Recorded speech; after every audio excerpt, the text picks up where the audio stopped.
Within a few hours, one gets away from the hot and sultry plains to pure and invigorating air with heavy mists, even in the hottest time of the year.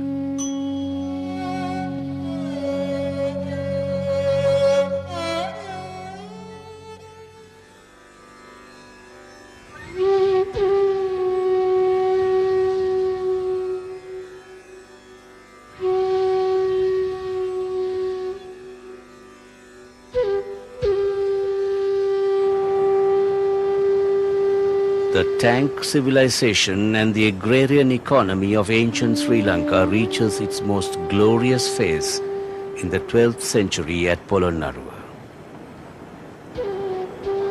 Strategically located on a crossing of the river Mahaveli in the great divide between the north-central plains and the southern region, Polonnaruwa was the second and the last great capital of the Mahavamsa kings.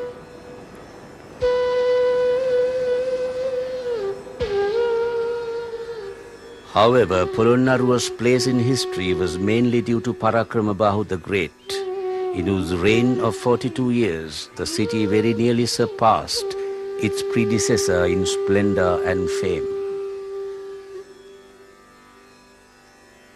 As these reconstructed models show, Polonnaruwa is more secular than Anuradhapura, more urbane and sensuous.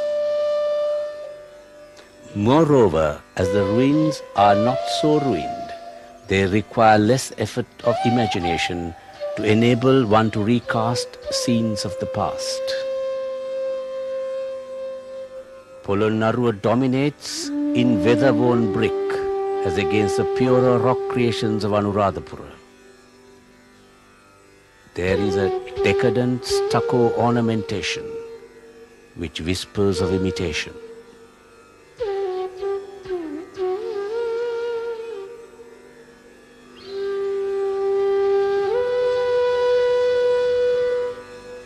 Three centuries before Polonnaruwa was built, the hand of the Pandyan and Chola invader was strong in Sri Lanka.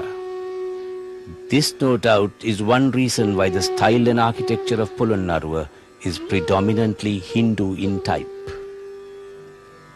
As the classical contours of gracefully sculptured granite give way to brick, one sees Tamil norms of architecture dominate in buildings which are devoted to Buddhist religious concepts.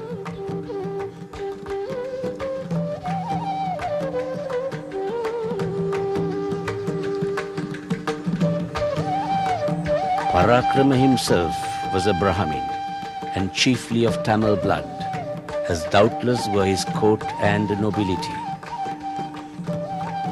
The royal architect of Polonnaruwa may have realized that he had to conciliate two sections of supporters and could not afford to alienate the Sinhalese and the Buddhist monks.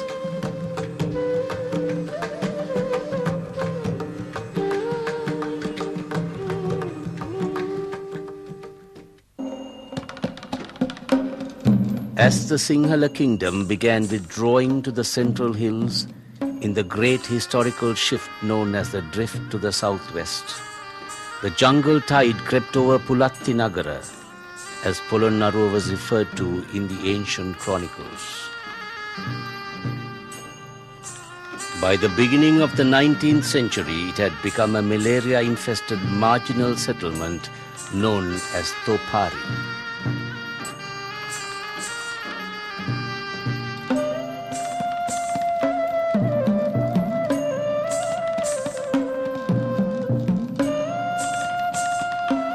One day, in the year 1828, a young first lieutenant of His Majesty's 2nd Ceylon Regiment, marching his detachment from Batticaloa in the east coast to the interior, was attracted by some stone pillars standing in the jungle, off the road, and decided to examine.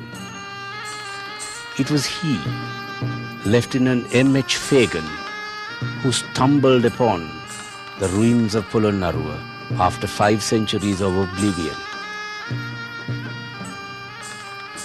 What is reconstructed here is what Fagin may have imagined Polonnaruwa to have been in its days of glory. His carefully compiled notes, first published in the Ceylon Government Gazette of August 1st, 1820, and reprinted in 1885 in Volume 2 of the Orientalist, written with a gift for vividly painting a picture in words, are a pioneer account of the discovery of the disintegrating remains of Pulatti Nagara, consigned to oblivion under a forest of large trees, 5 centuries old and covered by a mantle of lush undergrowth.